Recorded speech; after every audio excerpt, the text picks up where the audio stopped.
Namaskaram, good morning to everyone. I said good morning, hello.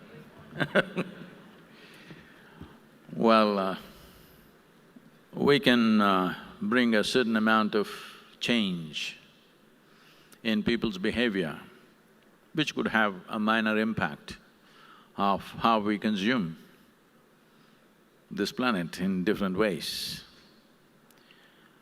But essentially what we need to understand is there is something called as human aspiration. If you look into this deeply enough, you will see no matter where a human being is, he or she wants to be little more than who they are right now. If that little more happens, they of course want little more. If that happens, they want little more. So if you look at this, what essentially is human aspiration, you will see that human beings want to expand limitlessly. But in the physical world, as we're realizing a bit late, that there is no such thing as limitless resources to expand. There is no limitless space to expand. So physical expansion can only be limited, but human aspiration is limitless.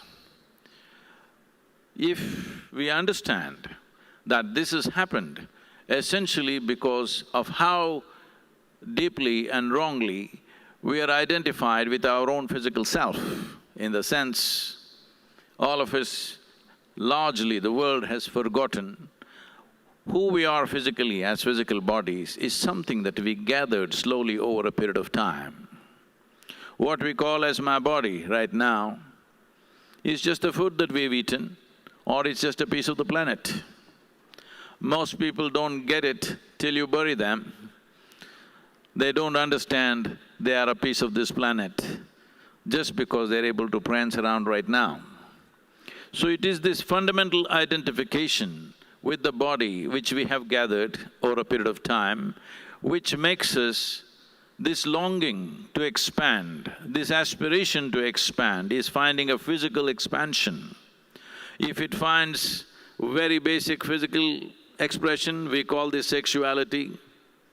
If it finds an emotional expression, we call this love. If it finds an intellectual expansion, we call this ambition, conquest. If it just generally happens, we call it shopping. It is this shopping and conquest which is causing what it's causing.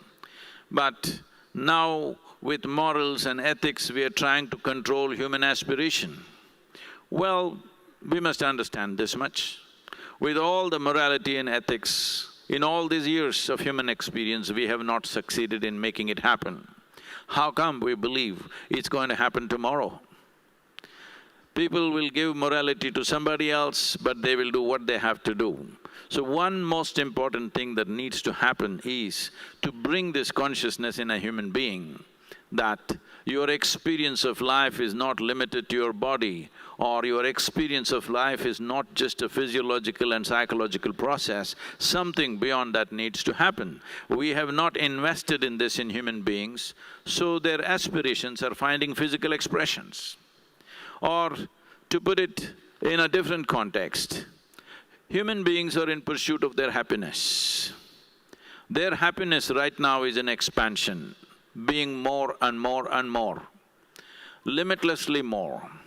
So one fundamental thing we should have addressed is, this whole effort of morality and ethic has always been about producing good human beings. Please, I want you to listen to this with the right context. This has been the greatest mistake we have done, that we've been trying to produce good human beings. People who think they are good, they have caused the maximum damage to this planet. It's a good Indian who fights a good Pakistani. It is a good Hindu who fights a good Muslim. It's a good American who fights just about anybody.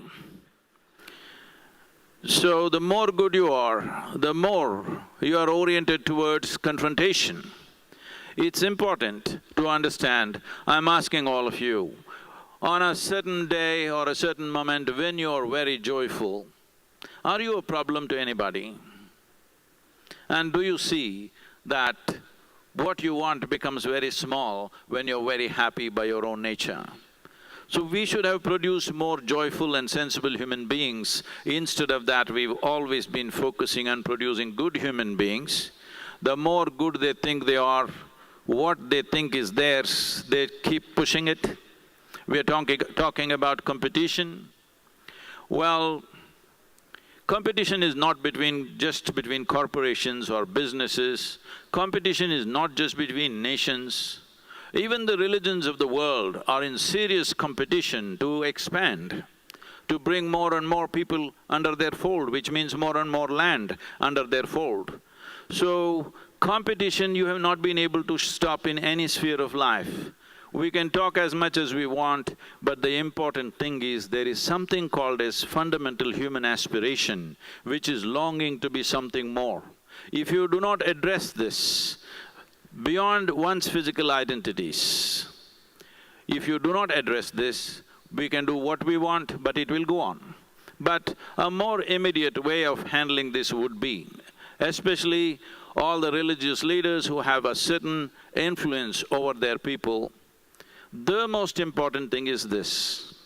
The beginning of 20th century, we were just 1.6 billion people. Now, 2019, we are 7.6 billion people. Now, they are saying by 2050, we will be 9.6 billion people. Why are we making these predictions? Why don't we have a plan? Why don't we say in the next 50 years we will be 4.5 billion people? Are we willing to address this? This is what needs to be addressed.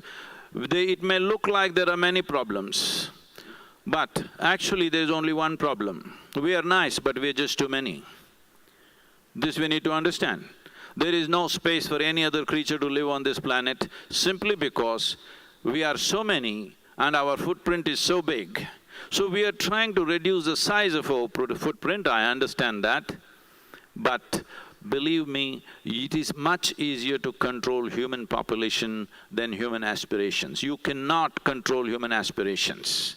You can easily control human population if everybody is focused on that. The nations, the religions of the world, various community leaders, everybody, if they are focused on seeing how to bring down the population of this planet, human population, so that other populations can live. Because we need to understand this planet will perish if all the insects die today, within 4 to 6 years' time. If all the worms die, within 1.5 to 2 years, all life on this planet will perish. If all the microbes die, probably within hours this planet will perish. But if you and me disappear, this planet will flourish. So we need to understand this idea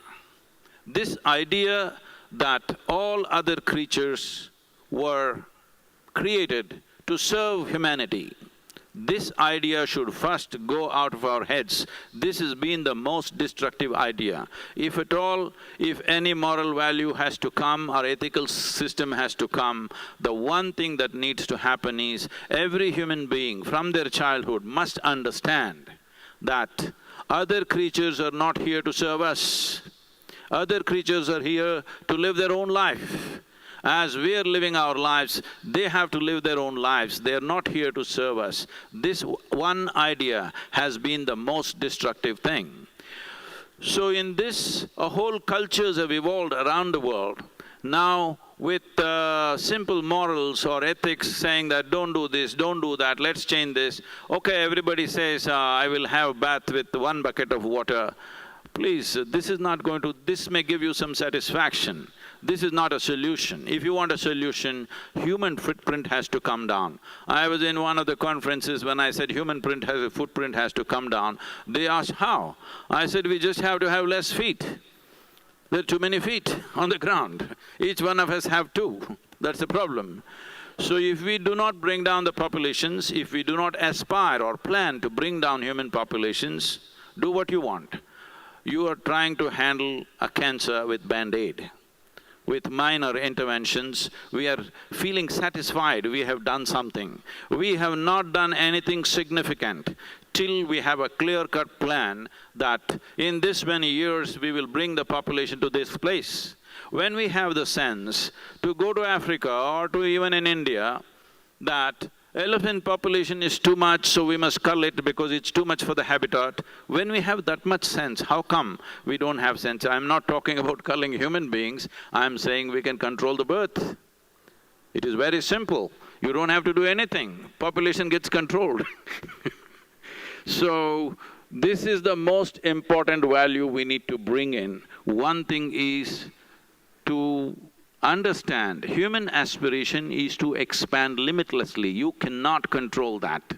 Only thing is, you can change the identity of the human being from being a physical body to be something more than that, because it's very obvious we gathered this body over a period of time, it can be ours, it can't be us. So, to bring this awareness within the human being, another thing is to focus on developing joyful, sensible human beings, not people who think we are good. Because I think I am good only because somewhere in my mind I think you are not okay. So this goodness in comparison to somebody else must go. Taking a moral high ground is not the solution, but when you're a joyful human being, you're flexible, you're willing to do with less. When you're really happy, you are not out to squeeze happiness out of the planet. Right now, the damage that you're seeing on the planet is just this. Everything that's happened is in pursuit of human happiness, and still they are nowhere near happiness. Obviously, they must understand human experience comes from within, not from outside. You cannot squeeze it out of the planet. If you're joyful, you will do what is needed. If you're unhappy, you will try to squeeze happiness out of this planet. If we understand happiness, peace, joy, love can come from within us, not from the planet. Planet is here to support us, this is a platform upon which we live. And this platform has to be ideal for life. When I say life, all life, you cannot make it in such a way that it just works only for human beings, not others. Every creature has to live. They are far more important for maintaining the balance in this planet than human beings. Without human beings, the planet will do very well. So, all life here has a life of its own, they are not here to serve us. These are the things that need to get across to the humanity. Thank you very much.